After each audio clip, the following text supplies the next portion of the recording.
Welcome, ladies and gentlemen. My name is Dustin Kircher. I got my partner here, Ben Dreiser from MHP Nation.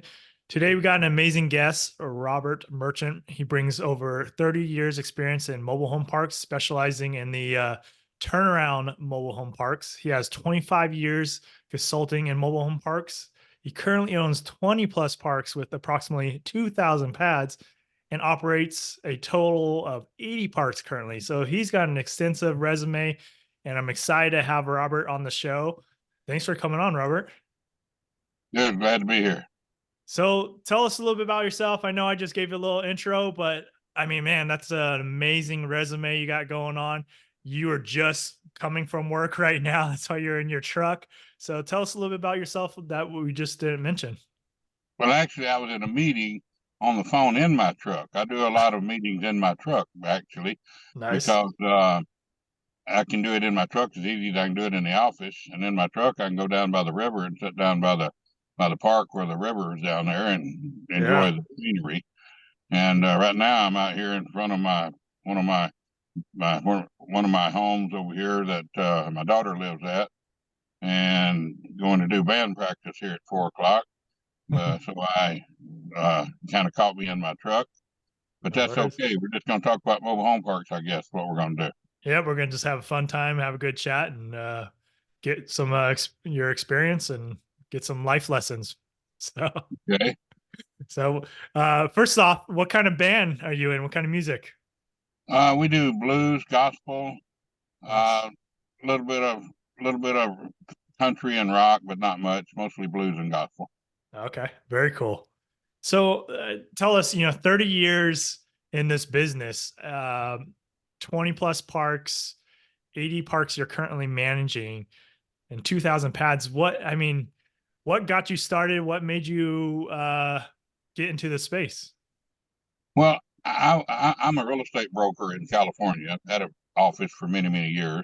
Okay. I used to work for Century 21 as an agent selling houses, and I kind of fell into the mobile home park business. One of my clients that um, was looking for something, an investment, and I found a mobile home park that a guy had for sale over in Modesto, and it Yep. was 150, 60,000 they asked for it. I went and looked at it and I said, I don't think they know what they're selling because it was a lot better the stuff than what we were normally buying. So we offered them 140 to close in like 5 days, and they took it, and we closed it, and then 30 days later we sold it for 250,000. Then we Wow. took that money and went and bought another one, and then we Nice. sold that one, and then bought another one. And I didn't buy these; I had a client that did. And then Okay. I told another client, I said, "Boys, mobile home parks look like they're a pretty good deal." And the first thing you know, we're buying them. And then I bought one of my own, and then I sold mine and went down to Mississippi because I'm from there. Was visiting relatives, run across a guy that wanted to sell a park. I ended up buying two parks for what I sold one for in California, and I still one of those parks I'm still the consultant in. I still run for the guy that bought it from me. Nice. And matter of fact, I sold it to him for twice what I paid for it, and he was just offered twice what he paid for it on. So it's been pretty good for all of us. Yeah, that's awesome. That's awesome. So I just kind of started out as a fluke, and then as time went on, I just started doing more and more in mobile home parks and commercial real estate, and I decided to open my own office, and I did. And since then, I've done exclusively mobile home parks. I mean, every once in a while, I'll do a shopping center or a apartment complex or something like that, but mostly everything I do is mobile home parks as a broker. And then I'm a mobile home park consultant nationwide. I fell into that too. I had a client that was a good friend of mine, and we owned some stuff together. He wanted to buy a mobile home park out of state, but he wanted me to run it. And I said, well, I can't because I'm not a realtor there. And sometimes you got to be a realtor. Yep. But we went to my attorney, and I just had my consulting firm. I got put on his LLC as a co-manager, and everything's legal. And I get 1099 every year for what we do. And I run the properties, and I did another one, and then I did another one. And first thing you know, I feel guilty. I don't get in front of the customer. So I never get any good parks anymore. I always get the things, the dogs that nobody else wants.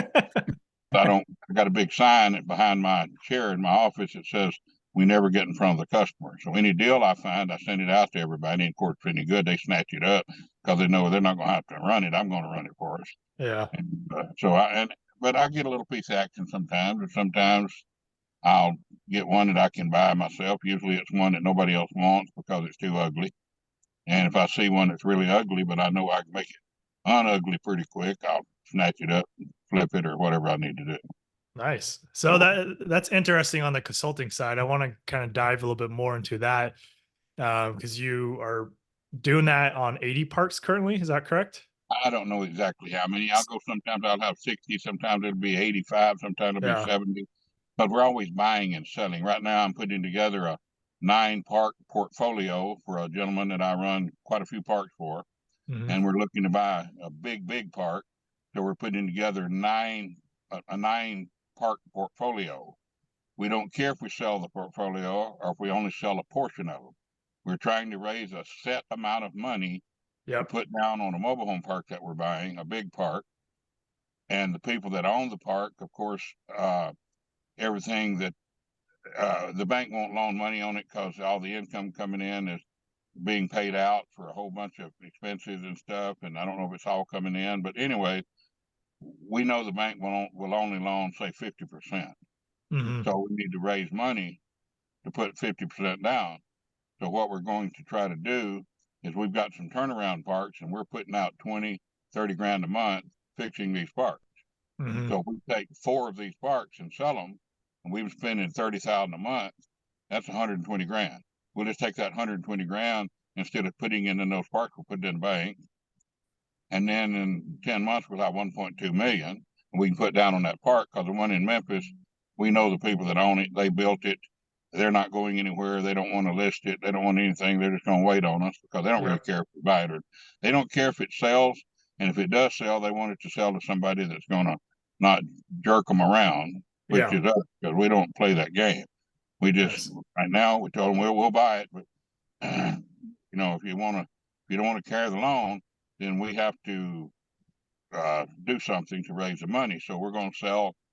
We got 9 parks. If we sell, say, 4, and we can save that 120, we'll just take the other 5. We won't sell them. Yeah. So, because we don't care, we don't really want to sell them. We're just doing it To because, raise capital. it's a strategy that we can raise the capital because we're making enough money on other properties to to keep fixing them. It's not like we're not going to fix these things, but Yeah. if we can sell them and save that money for a while, then it serves a purpose and the person buying it because these parks are already, when I say they're not fixed, but they're almost the only thing left to do is remodel homes. All Mm. the people that weren't paying rent, they're gone. The people the manager that wasn't doing right, they're gone. So we have good management, we got good landscaping, we've got crews in place to fix mobile homes, we've got maintenance people, we've got a good matter of fact, I was really proud of my company. We looked and seen what we were collecting. We thought we were collecting 97%, and we were, but we actually collected 101 or 2% on these parks because we had some late fees and stuff, and we insist they pay them. But we Yeah. actually collecting about 102% of the rent on park-owned homes. That's real hard to do. Yeah. That's great. Because you have some turnover. So you got to make sure you get that, you get a good deposit, and you get that late fee income to make up for that turnover, and make sure that that person moves out, that trailer's ready to rent in a week, not a month. Yeah. Nice. So on the consulting, how are you worked into it? You mentioned that you come in as kind of as a park manager, but are you being paid like a percentage of No, the okay. no, I didn't say I come into the park manager. Oh, okay. I don't manage parks. I'm a consultant. Got it. Part of our consulting services does the same exact services as a property manager. Got it. But Okay. whereas a property manager, a lot of times they will manage apartments, houses, other things, and they have a painter, let's say. Yep. And then when they need something painted, they call the painter, he goes paints, he sends an invoice in, they pay the invoice. They send you good books, there's nothing wrong with that, that's what you like. Whereas if we hire a painter and he comes in and sends us a $2,000 bill for painting a trailer on the outside, we know he's not the right painter for us. Mm-hmm. Okay, Yeah. because that's not what you pay. Your labor is $500 to paint a trailer on the outside. Yeah. That we get it done for that. I'm not saying every home is always the same. There's exceptions, but a general rule, I don't know. We probably painted 200 last year at $500 a piece. So I don't Yeah. know. So With that's what we bring to the table. We also find we have people that call us saying, "Hey, we got a mobile home we want to sell." Our managers are always looking. We got bird dogs out here looking for mobile homes because we don't ever go around anybody. If you find a mobile home for us and you want to make $500 because you found it, we're okay with that. Just send us pictures, send us stuff, work with us, because we find pretty good deals. Our managers are always looking because we give them a bonus if they find us a mobile home. We're Awesome. always looking for used homes. And then, of course, we buy the new homes under the 100% down financing program. We do whatever it takes to fix the property. You can't buy a brand new home with a $400 a month payment if you're in Armpit, Arkansas, and the rent's only going to be $500 because that don't work. Yeah. You got to buy a used home there, cheap. Yep. question, with such a big operation or managing so many parks, what is kind of the structure of your team, like in your business? How many people do you have to actually manage? Because it seems like it's a lot of work. So, or consult on 80 parks Well, slash manage. well, we have managers on the ground that the park does. It's not they don't work for us. The manager of the park is the manager of the park. We oversee the manager. It's like a property management company does. But I have a Kristen Ernst. She is the vice president of operations for my company. And then I have Rachel Merchant. She is the vice president of acquisitions for my company. And then I have Andy Talone and Sierra Talone. They do marketing for the company. And then I have about 17 employees that work. And one girl would run 9 parks, and another girl will run 9 parks, and they will share an assistant that will enter the rents and the bills in the rent manager. And then I have a guy named David, and all he does is put pictures and ads on Facebook and wherever we need to do all the stuff for renting homes. Got it. And then I have another person, Valerie, and she goes and makes sure that all of the inspections and all the park-owned homes are organized, and gone through to see if there's anything on here that needs to be put on the budget to be fixed. So I have a whole team of people. I really don't do anything. I'm sitting in my truck talking to you, and that's about what I do. I don't really do much. I used to do a lot of stuff, but I don't do much anymore.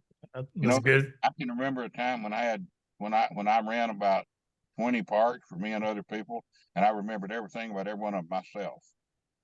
But that I can't do that for the ones we have now. I got parks I don't know the manager's name because we don't have to do anything. Everybody's paying the rent and everybody's paying. We don't have to do anything. They're fixed. So if I know the manager's name on a personal level and just tell you his name right off the bat, there might be something wrong there. So you're working on the business, not in the business, which is a good spot to be, Exactly. right? Exactly. So That's that's do a good. lot of looking at deals for people to see if they're worth buying, and if we're going to buy it, what's going to take to make it work, and how can we write an offer for this property that's legitimate, going to close escrow offer as long as what we're being told is the truth, so we don't have a reputation of tying things up and then not buying. Got So it. I don't have that reputation, and I don't want to get that reputation. Yep. So before I make an offer or anything, or me and my clients, we look at it and we make the very best effort we can to give a good, fair offer. So we still want to have meat on the bone for us. We're not going to let you take it all. But we are going to try to do fair with everybody. So we won't. This is a small world we're in, and you get your reputation is about what you're no better than your reputation. That's what you are. Yep. People Nice. find out sooner or later whether you're a that kind of person or not, and I just prefer not to be. So we try to treat everybody fair, and we do a lot of transactions. I will tell you, as a consultant, I don't know what we did last year, but I would guess we did 35 or 40 transactions last year, Wow. buying and Nice. selling different properties. So as a consultant, are you steering your clients away from certain types of parks, like with different sewage systems, like a lagoon or, waste treatment centers? No, because I don't really sell the park. I'm not like selling park. I'm a consultant.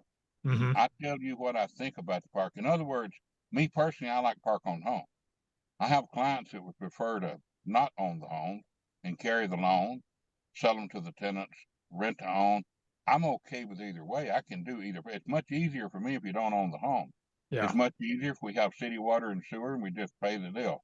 But if you're asking me to put a performer together on a park, then a lot of times I'll find out one that has its own well and sewer, uh, septic tanks, leach Yep. field, will be actually a lot more profitable than one that's on city water and sewer because it costs so much for city water and sewer.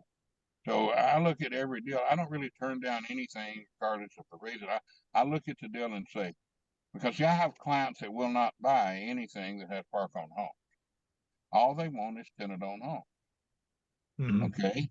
But the clients that I work with, they know that they're only going to get a 6%, 5% return on that, and they're prepared to pay that. Okay. Because they like that ease of knowing that they're not going to have turnover. And they have enough money that they're not doing anything with their money. The banks don't pay them anything. I mean, they could get a bond, they could do this. They like mobile home parks. So they'll pay something and the interest rate will be more than the cap rate. But they still get all that Jeez. depreciation. Yeah. They Yep. still get that principal reduction, and it works for them. And then in the next year and the year after that, they get growing more, and they got enough money. They got nothing else to do with it. So I have those kind of clients that we look, and when I say we look, they look for it too. They will find it. I will find it. A broker will have it listed. Somebody will, like you guys, somebody will call me and say, "Here's a park that we looked at and we don't want it. Can you take it down?" I will look at that and evaluate it for my client. And I will say, here's what I think needs to be done. They will say what they think needs to be done. Together, we put together a plan. If Okay. our plan looks like this park will work for us, then we make an offer on it. If it looks like it won't, we just walk away and go to the next deal. I don't get paid anything. I do that free. Mm. I only get paid if we put a plan together and we have a project. Okay, this project's going to work. Then I will say, okay, on this project, this will be my fee. Yep. And I don't have anybody that I work with on a continual basis that ever had a problem with my fee because I charge my fee based on the scope of work that project's going to be, not the cost of the property, not Yeah. the sales price. I got 200,000 on a $250,000 purchase one time, but I sold it for $800,000, and we made a bunch of money on it while we owned it. Mm. So yeah, but I had to work on it it took, I don't remember now. I'm just don't want to over exaggerate, but I'm going to say 30, 40-yard dumpsters to clean that property up. Wow. Yeah. Yeah. It had cars in the woods behind this mobile home park that had grass. You couldn't even see nothing but the top of the car. This was a, this was in a southern state with rattlesnakes as big as your leg out there. And, it was not a fun place to fix. Yeah. However, when I fixed it, it looked real good, and it sold for a very, very, very good profit for my customer. But I told him, I said, look, I'm gonna buy it myself because it's really ugly. Tenants are paying $50 a month space rent and $85 a month rent on the mobile homes now, and it's in a good area. It's the ugliest thing in the town, and the mayor wants it fixed. So we're gonna go in here and we're gonna clean it up, and we're gonna raise the space rent to $200. We're going to raise all the rent $500, and everybody's going to complain and moan and groan, and we don't care because we're still under the market. We're going to make it a nicer place for them to live. But if they don't want to pay that, they don't need to be there anyway. And so that's what we did, and it worked. Yeah. Is there a threshold as far as how big of a deal that you're willing to work on if somebody brings you a deal? No, I've got. I'm just right now. I guess the biggest one I'm working on right now is 452 lots. How about from Uh, a small perspective? Would you I've help got with a the 20? I used to own. It's 13 spaces, but I got 3 other parks. that I use the same manager for all 4 parks. Got I it. used to own it, and I sold it to a guy and carried a note, and we still have it right now. And but it's like I said, it's real close to something else I have. I don't like parks that are, 13 lots and that kind of stuff. But if I can find one that's 30 or 40 spaces in the right market, I'll look at that. My customers will buy that because I have clients that see when I try to make sure of is that the person that buys something don't run out of money.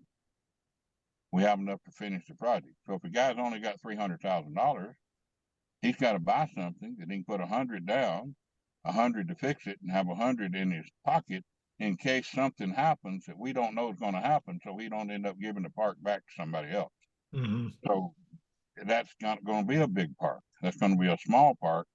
If I can find one that's close to something else that I have, so that I can cut down on the management cost, it will work. If I don't, then we don't do that. He needs to wait and get more money or go in with somebody else. But what I will not do is go in short. Because if you That's go in short, you end up giving that property back to the guy and putting all the money into it. Then the guy you bought it from gets it back, and you done fixed it about halfway, and now he got his park back, and you done took care of half the work he needed to do. That's Yeah. a bad situation. I think that's so important that you mentioned that here, because I think a lot of people think it's just that initial investment and don't really look at their CapEx realistically. So you've probably saved tons of people from actually making that mistake, which is huge, that people should know that they need to have the funds in place to do all the rehab and the CapEx. Absolutely. I had a guy call me. He bought a park in Mississippi as a client, and he came to one of my conferences that I do. And then he got with us, and he bought a park in Mississippi. And then he called me wanting to buy another park because he really liked the business. And I said, I don't think you should yet. Let's do the one over here. And he said, well, no, I think I can do it. I said, listen, you got to listen to me. On that particular property that you're buying, my consulting fee is $50,000. I'm telling you that I don't want you to give me $50,000.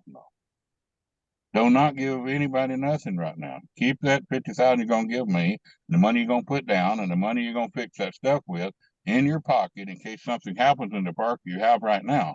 Let's fix it first because you're gonna be running yourself too thin. And he said, well, I think I still want to make it. And I said, well, then I'm not your consultant. I'm not going to go into that with you because I don't want you to fail. He called me back the next day and thanked me. He was all anxious. He ended up buying a park that was the one he was going to buy was only $350,000. It was close to his park. He waited, he fixed his park. We just bought a park for $1 million instead of a $350,000 park because he waited. And when he waited, he had some people that he was relatives and friends that come in with him, and instead of having a park he could buy for 350, he had enough capital to buy $1 million park. And we're not going in here thinking we're going to lose it because we have enough raised already to fix everything. Yeah. And that's important to me because I don't like failing. Because that's just bad. If you buy a bad park and I'm your consultant, guess who's going to get all the complaining? Certainly, you're not going to say it's my fault. I run out of money. You're going to say, well, you're the consultant. Fix it. So no, I don't. We just do the best we can. We have a good plan going in. The biggest problem that I see that people that do not do well in the mobile home park business is people who don't follow the plan. Now, it can be for a reason that they can't get a divorce, a death in the family. It can be one of those things. But you will see that a lot of times what will happen is a guy will buy something, and the ones that fail, luckily, most of my clients don't.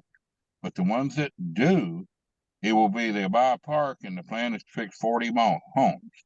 They'll fix 10, and now they don't have to put any money in anymore. It's making a little bit. Let's hold up a while. Well, what do you mean? We can't hold up a while because if we hold up a while, this guy that's fixing those trailers, he wants to eat. Yeah. So I got to send him somewhere else. And when I send him to the next project, he's going to stay there till he finishes the project. So it may be 4 months where I can get him back. So you can't fix one trailer and then say, okay, that guy can leave because these guys that remodel these mobile homes, they'll be in New Mexico one day and New York the next. They travel all over the United States. So they got to stay and do a project. So if you got them, you better keep them because they're really hard to find. Yeah.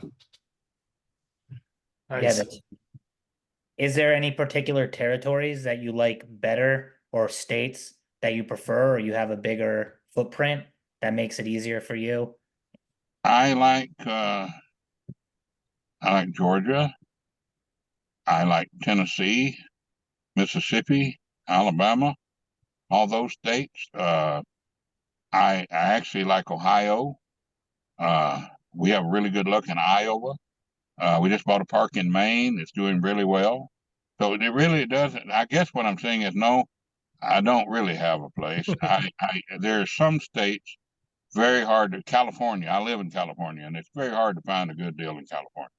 I mean, Yeah. it's just if you buy anything in California, you got to buy something that really don't do well, don't look good, really bad, and fix it up, or you'll never make any money. I mean, you'll make 4%, 5%, but you won't make any money other. Your only thing's going to be to raise the space rent. Yeah. Yeah. Uh, You so, look. Yeah. and then, so all your Western states, California, Washington, Oregon, Idaho, Nevada, Arizona, most of those states are, it's really expensive to buy mobile home parks, but I find very, very good deals. And I'm looking at one in Michigan right now. I have a great park that I fixed for one client, and another client bought it from him over in Illinois. And we have another park in Illinois about 12 miles from this one, and they do very well. And the eviction laws are tougher there, the tenant laws are tougher there, but we take care of everything, so the judge likes us. So if we get ready to evict somebody, we don't lose, because that judge knows that we actually fixed the mobile home park, because they live there in that town. The Mhm. judge lives in the area, so he sells the mobile home park. So we drive by and said, "Oh, that mobile home park looks a lot better than it used to." So we bring a tenant in, and they say, "This guy don't take care of nothing." He said, "No, you're wrong, because I drive by there on the way to the courthouse. He is taking care of things, so you need to pay your rent or get out."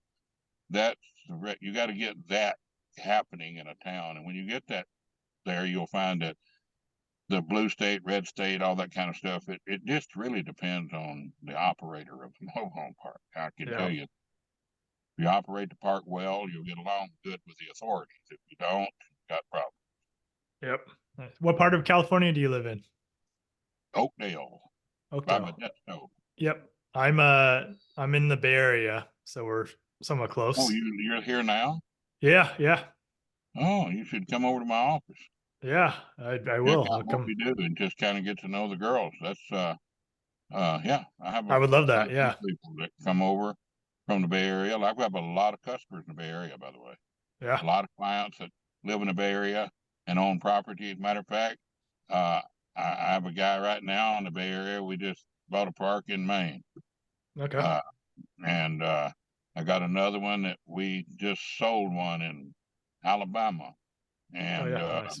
yeah, I got lots of customers from the Bay Area, Southern California, Yep. Sacramento.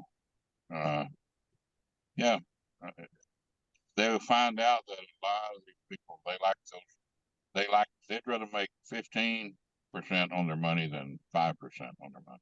Yeah. So it don't really matter where it's at. They'd rather fly twice a year to check on their property and make 15% than to drive to it once a week and make 5%. Oh yeah, for sure. A lot of people want it to be right by them. I get a lot of people. You're in the consulting, yes. Well, I'd like you to help me. I want to buy something that right in my backyard, city water and sewer, all tenant-owned homes, and Frank Wolf. everything clean, and I'd like to make 9% on my money. Well, good luck. Good luck. If you find it, let me know. If you don't want it, I'll buy it. Yeah. I know So you talked about that you're actually going to have a mobile home park convention, or you're going to have a little event in Oakdale coming up soon. well, what I'm doing is I have conferences about 4 or 5 a year, and I have them over in the Bay Area most of the time because more people over there, and I'll have 30, 40, 50 people there. I don't charge for it.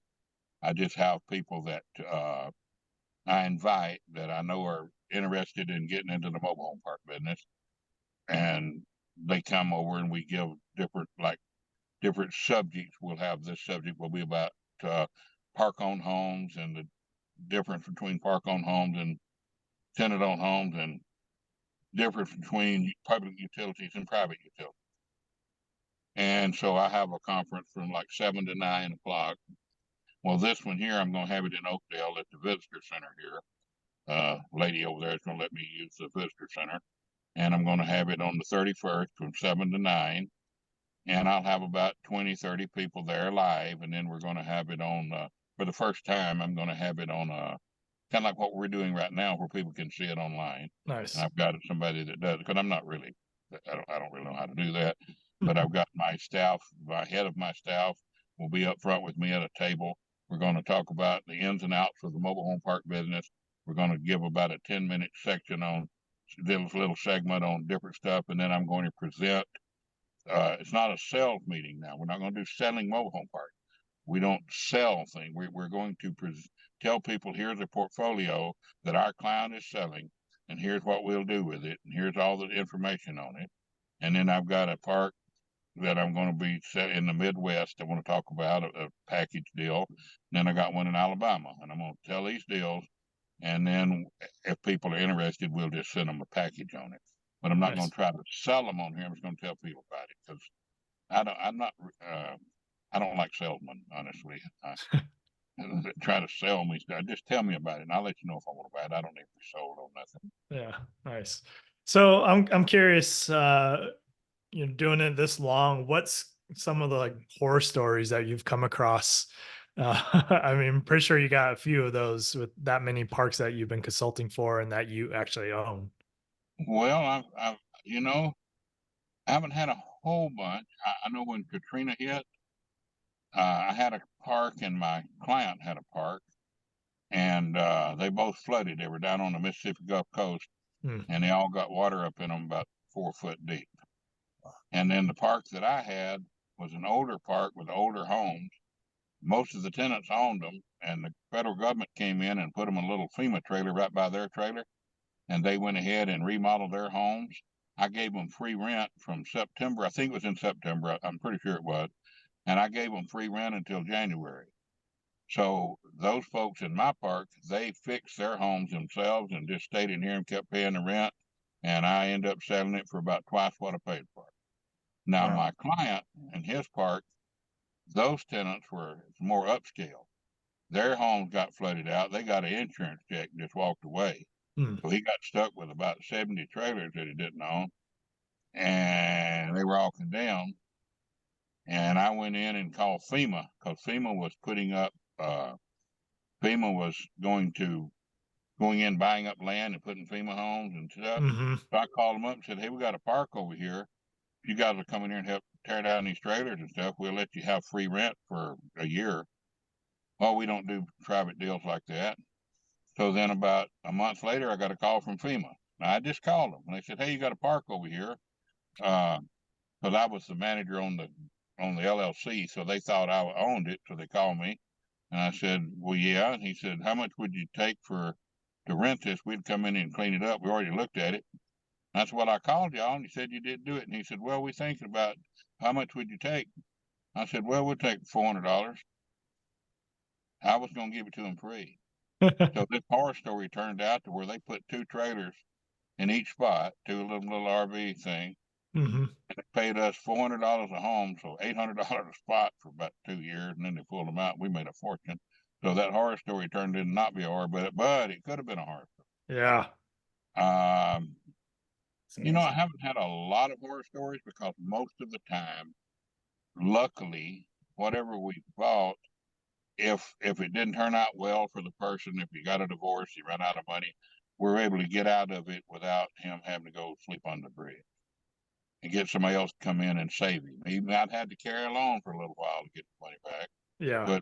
But I haven't had a lot of horror stories. I mean, I bought some stuff I wish I didn't own. I own one right now I wish I didn't own. Yeah. But we have all done that. But it's not really a horror story. It's just I bought something I didn't go look at it.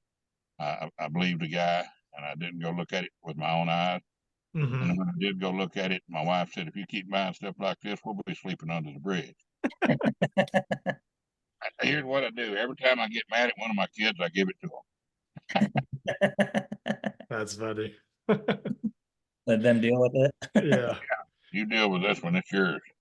So I'm curious about, because there's so many mixed reviews on the different, sewage systems, like lagoon and private treatment. What's your thoughts on like the lagoons? I've got quite a few parks with lagoons. I own one in Meridian, Mississippi right now. Hmm. Southern Mobile Home Park got a lagoon. About 8, 9 years ago, I had to get a friend of mine that I had bought a park from over in Hattiesburg, and I bought a lot of mobile homes from, that he was a dealer, and he knew a lot of stuff about everything. And he got somebody to come over, and we had to put a aerator, I think it is, pump or whatever that is. And Yeah. then we had to do a little work on one of the dike, one of the walls of the lagoon. Cost us about 12 grand. And that's the only thing we've had to do. Now, I want you to think about this. I know that city sewer cost, uh, not city water. I'm talking about just the sewer part.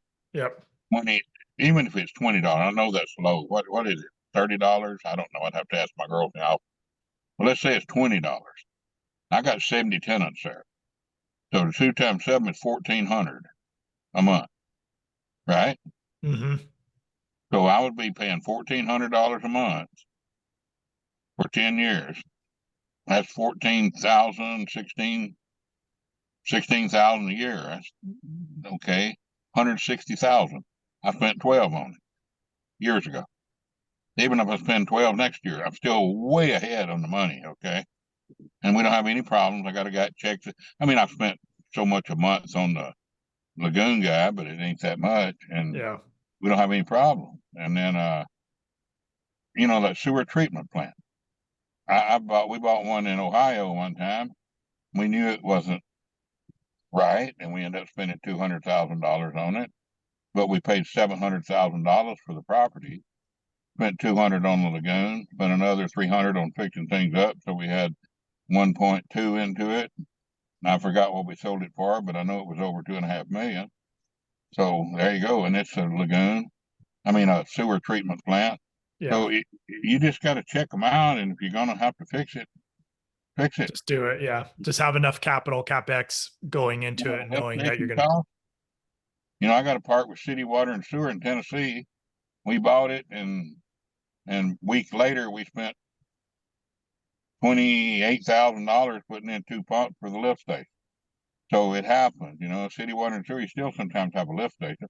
Those pumps on the lift station, those aren't cheap.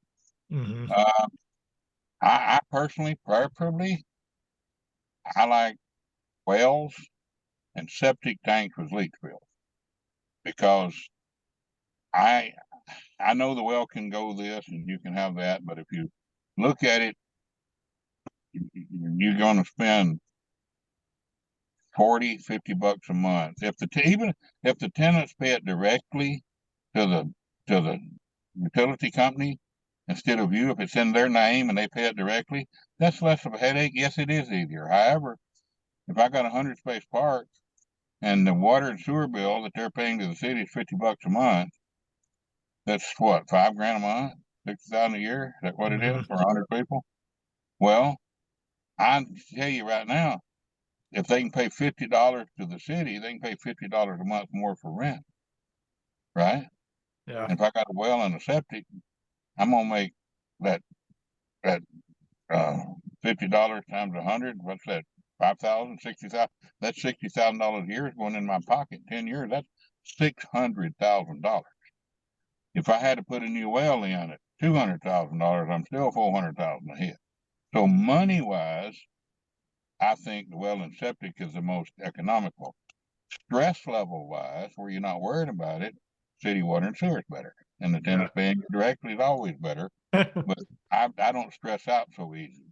I'm so old, I don't do that so much no more. Yeah. And you got 80 something parks that you've seen it all, I'm guessing. So yeah, now it's just another day, uh, and another The problem and you main fix thing it. you need to do when you buy a park, as best you can, make sure what kind of lines there are under the ground, because it don't matter if it's city water or sewer. If Yeah. you got Orangeburg pipe, that's your pipe. You Yeah. can have all the city you want hooked up to the out front, but if you got Orangeburg pipe under the ground, you better be prepared to replace that. Yeah. We just put in I'm not sure, I'm gonna guess 100 yards in a park in Selma, Alabama. And luckily we were able to do that ourselves. Our manager there could dig the trenches and put it in, and the city was okay with us doing it ourselves. We didn't have to use a license from her, and it worked out very well. But it could have cost us a fortune, Yeah. a fortune. But I mean, that's the main thing. You just got to do your due diligence. A lot of people think you can do your due diligence by looking on the internet and seeing what are the eviction laws in this state. That's got nothing to do with it. I'm not saying it hurts to do that, Yeah. but I can tell you, if you go to Georgia and you look up the eviction laws, it says that if somebody's not paying their rent, you can evict them and get your lot, peaceful use of your lot. And if they don't come and move their home off, you have a certain amount of time, then you can do these things for it. Well, and I can tell you that can't remember the name of the town now, but Andy Talone, one of the guys that works under my umbrella, Hazelhurst. In Hazelhurst, Georgia, that judge don't see it that way. That judge says, nope, I'm not evicting them from their home. If you evict them, you have to pay to move the home. Wow. That's not what the law says. And I Yeah. went to the city attorney, and the city attorney agreed with me, and the judge let us evict them. Then that city attorney retired, and the next time I went to do it, the judge said the same thing, and this city attorney said, I'm not getting involved. Luckily, I found a guy with a field across the street from the park, and I paid a mover $500, and he moved about 3 of them over there in that field. And in order to get them back, they had to come and pay him to put them back, and they had to pay the setup, and they had to pay what they owed me. So I did that, and I didn't have any more problems with people paying the rent because they knew I'd move it over across that field. But if I hadn't had that field, I could have had a problem. But I did the same thing in another park. But I went to a mover, and I said, these people are not paying me my rent, and the judge is going to make me move the trailer. You tell you what to do. If you want to charge me to move them, you can pick any 3 you want. Here's the ones that ain't paying me. You pull them out, they'll have to come in, they'll have to pay you for moving them and storing them and all that stuff, and they won't be able to, and you'll own the trailer for less than what it owed on it. Because you can look up and see what's owed. I'll give you the VIN number. So he went in one morning about 6 o'clock, and he pulled 3 trailers up, pulled them out of there, and everybody in that park came to the office wanting to pay their rent. We had any more problems since that time. Okay. So I like park on homes better because you don't have to do that kind of stuff. If they ain't paying the rent and you own the trailer, you can get them out a lot faster and a lot easier. Plus, you control what it looks like. Plus, the expiration date on a mobile home doesn't expire. Yeah. Everybody says, well, how long do they last?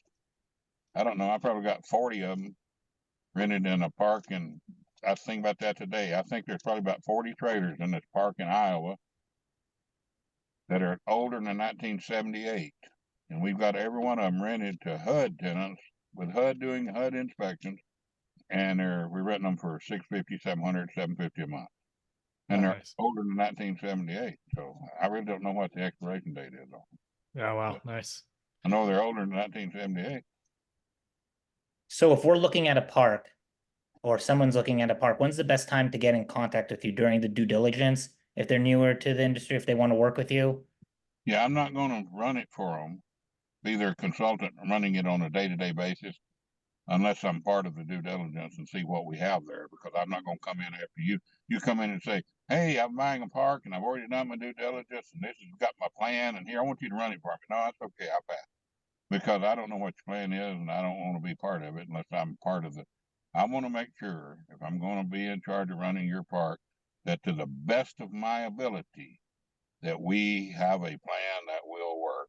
And if we don't worry about paying me nothing because I'm not going to be part of the deal. Yeah. Yeah. Nice. And it don't matter to me if you like park on homes or if you want to sell them and carry the note. That part is a personal thing. What matters to me is that if you're an owner and I'm running your park for you, I want you to be available. If you're not going to be available, if you're going to Mexico, give me a number, somebody I can call if we have a major problem that I need to get something done.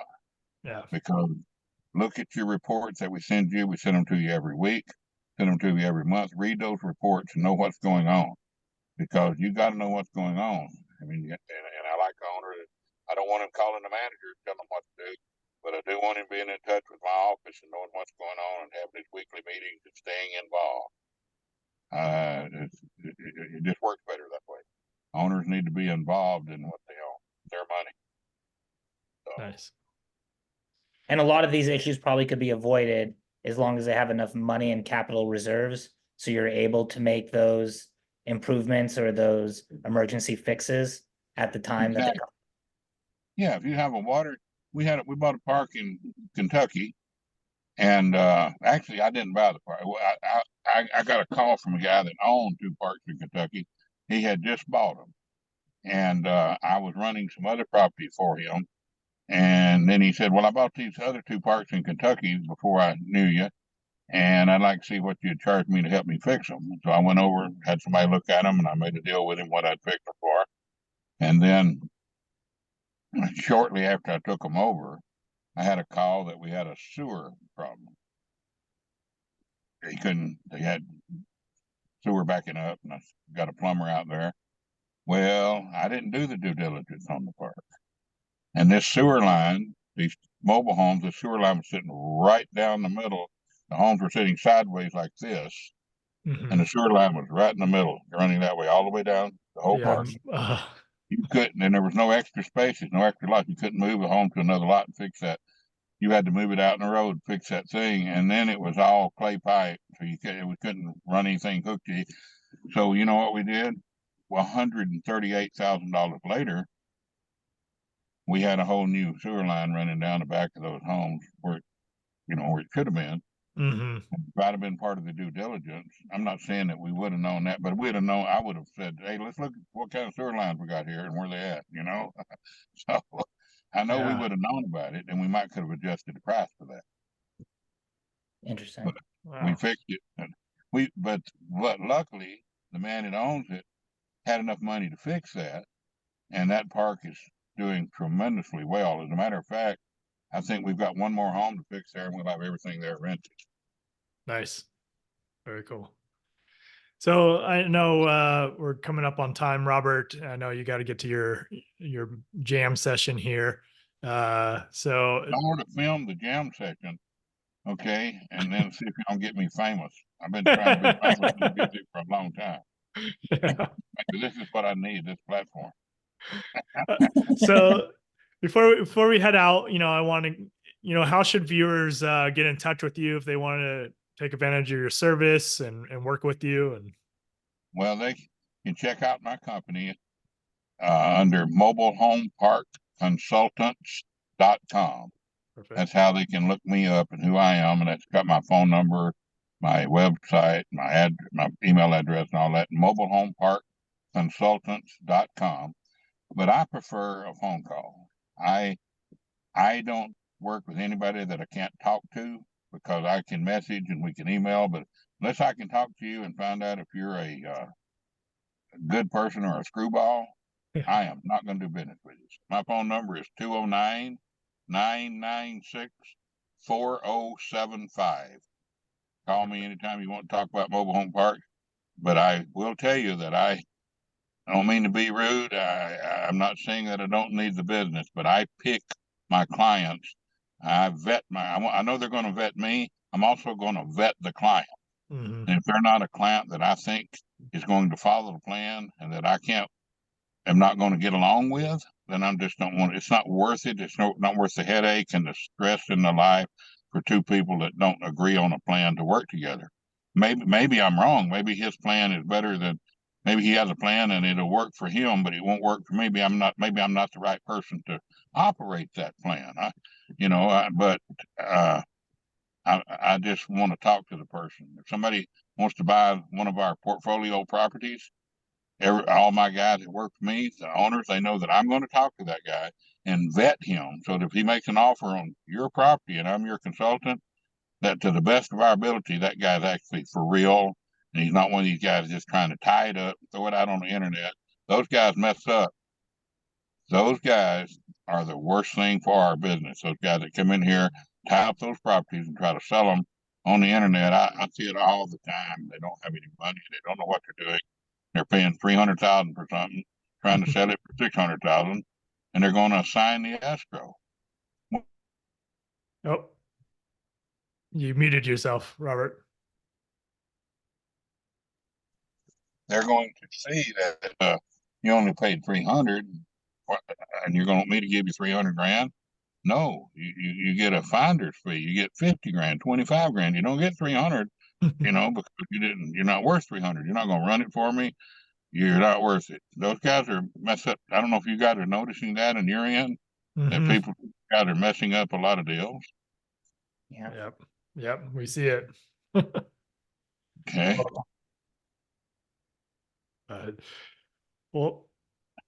Well, yeah, we appreciate you, Robert, coming on here and sharing your knowledge. I mean, you've given so much insight. We appreciate that. I'm going to come out and meet you in Oakdale at your meeting. Okay. I'd love to meet you in person. That'd be awesome. And yeah, hopefully we can do some business together soon. We'd love to work with you. And I know people listen to this show are going to probably be reaching out because, I mean, you're definitely very knowledgeable in what you're doing. You've been doing it for a long time. And for newcomers like us in the mobile home park space, you provide a lot of value. Well, I'm going to close with one thing. If you're wanting to get into the mobile home park business today, you've got to understand these things all they change. The prices of the mobile home parks have really changed over the years. Really hard to find them. Everybody's finding out what good deals they are.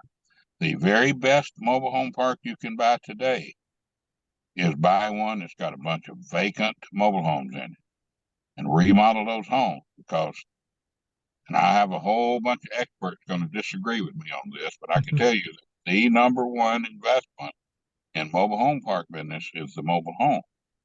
Because where else can you spend 20, even if you spent 20 grand remodeling a home looked order to be taken to the dump, rent it for 20 grand. I mean, fix it for 20 grand.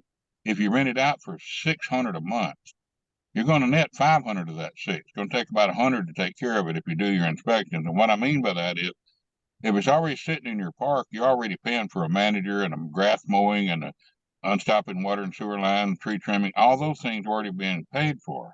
Your only extra expense is extra taxes, insurance, and actual maintenance on that trailer. And it's about $1,000 a year if you own enough homes, but say $1,200 a year if you take 100 months off the rent. So if I rent it for $600, $500 more than what was going in before I rented it's going in my pocket. That's $6,000 a year. Yep. I'm gonna make $6,000 a year on a $20,000 investment the first year. I don't know how much money that is, but I know that it's what 20-something%, and then the next year it goes up, and then after about 3-4 years, that trailer, the money I spent on it, paid for, and there's no expiration date as long as you just keep the home and keep inspecting it and keep it up.